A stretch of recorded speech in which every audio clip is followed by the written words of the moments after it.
Welcome to the deep dive. Today we're going to plunge into a case that really highlights some hidden dangers, in our connected world. It's about the conviction of Kenneth G. Akpai. He was involved in a huge multi-million-dollar online romance scam. Yeah, a big one. So our mission really is to unpack how these scams work, these quite sophisticated frauds. We want to understand the methods they use to exploit trust. That's all about trust. Exactly.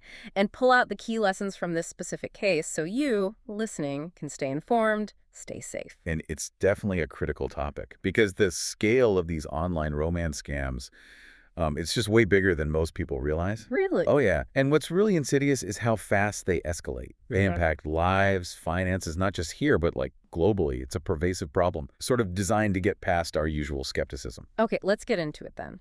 The core of this story is the conviction right here in New Orleans of Kenneth G. Akpai. He's 44, from Marietta, Georgia. And what jumps out immediately is this alias he used, Philip Anderson, deliberately hiding his real identity from the get-go. A classic first step in these kinds of frauds. So after a 4-day federal jury trial, he was found guilty, and the charges are serious.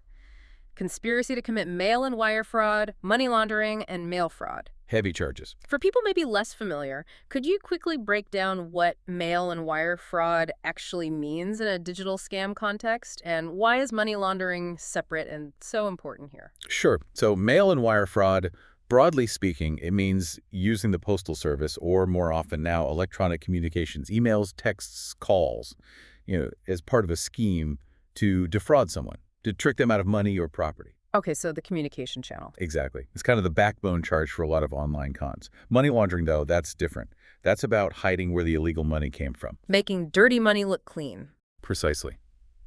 Moving it through different accounts, maybe businesses, like Akpai did with his LLC. It's crucial for them to cover their tracks and crucial for investigators trying to, cut off the money flow. Right. And linking this back, you mentioned he wasn't alone. No, absolutely not.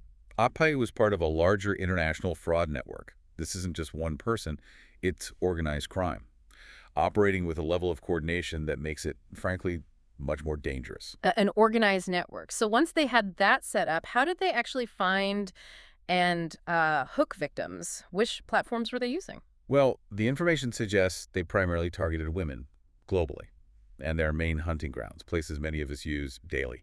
Facebook and Instagram. Facebook and Instagram. Wow. Okay, but it wasn't just fake profiles, right? They used specific types of military officers, big international businessmen, philanthropists. What was the thinking there? What sort of emotional buttons were they pushing? That's the key psychological angle. It's about exploiting archetypes we trust.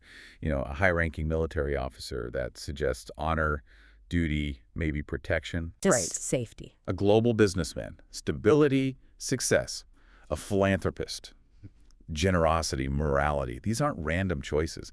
They're designed to tap into values we often admire, to lower guards almost immediately. It creates an emotional anchor, making the victim more receptive. So it bypasses skepticism from the start. Pretty much.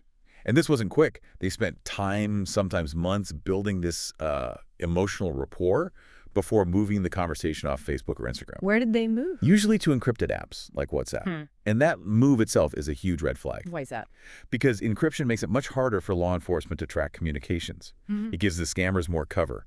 And then once they have that private channel and trust, they start hitting victims with fabricated stories. The requests for money. Exactly. So medical emergencies, urgent charity needs, family crises, all sorts of things. The FBI confirmed these were all completely made up. Just lies designed to exploit that built-up trust and create panic, urgency.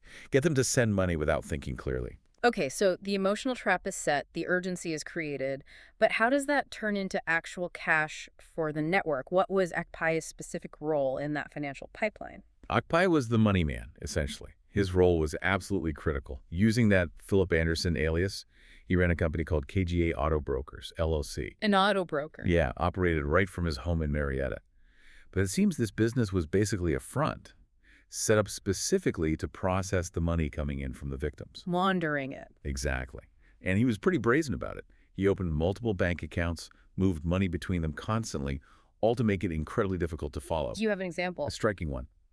On a single day, from just one victim, Akpai deposited 2 huge checks, each for $150,000. Wow, so $300,000 total. Yeah, for roughly 2.5 crore rupees. and he deposited them into different bank accounts on the same day. It wasn't just moving money. It was like a financial blitz to obscure the source. And this money didn't just stay in the U.S. No, that's the other key part. Investigators traced some of these laundered funds overseas to bank accounts in China and the United Arab Emirates. So truly international. Absolutely. It shows the global reach and the coordination required for this kind of operation. The human cost in all this, it's just devastating. 8 victims testified at the trial. They shared these, agonizing stories of manipulation, being tricked into sending huge amounts of money. What does that testimony tell us about the longer-term damage beyond just the finances? It paints a really grim picture. I mean, yes, the financial loss was often catastrophic. Life savings, retirement funds, gone. But the emotional trauma is profound. How so? These victims were targeted through their need for connection, for love. They feel violated, deeply betrayed. And there's often immense shame, which makes it harder to report, harder to recover. It shatters their trust, not just in others, but sometimes in their own judgment. There's a complete violation. And the total amount stolen by this network? Over $3 million. That's more than 25 crore rupees. Just staggering sums. Yeah, representing real people's futures. And bringing them to justice required a big effort. It did. The FBI's New Orleans field office led the investigation, but they got significant help from the FBI in Atlanta and also the Cobb County Sheriff's Office in Georgia. It really shows you need that kind of collaboration to take down these complex networks. So Akpai has been convicted. What happens next for him? Sentencing is set for November 5th. U.S. District Judge Jane Trace Malazzo will hand down the sentence. And the potential penalties are severe. Extremely. He could face up to 20 years in prison for each count of mail fraud and conspiracy, plus another 20 years for the money laundering charge. That's potentially decades. It is. And then there are the financial penalties, too. Fines ranging from $250,000 up to $500,000. That's what, roughly 2 to over 4 crore rupees? It sends a strong message about the seriousness of these crimes. Okay, so as we wrap up this deep dive, the really critical takeaway for you listening comes straight from the FBI. What's that? Be cautious online, always, when dealing with strangers. And maybe the most crucial piece of advice, never send money to someone you haven't met in person. That simple rule. That simple rule could save you from immense financial loss and really deep emotional pain. Absolutely. In this case, like so many others, it really makes you think, doesn't it? It poses a broader question for all of us. It is. How do our fundamental human needs for connection, for trust, how do these get weaponized so effectively in the digital age? And what can a case like Kenneth Akpai's teach us about telling the difference between a genuine relationship and these really sophisticated, emotionally manipulative scams? Especially when they target our deepest vulnerabilities. It's more than just online safety, isn't it? It's about critical thinking in a world where trust itself can be engineered.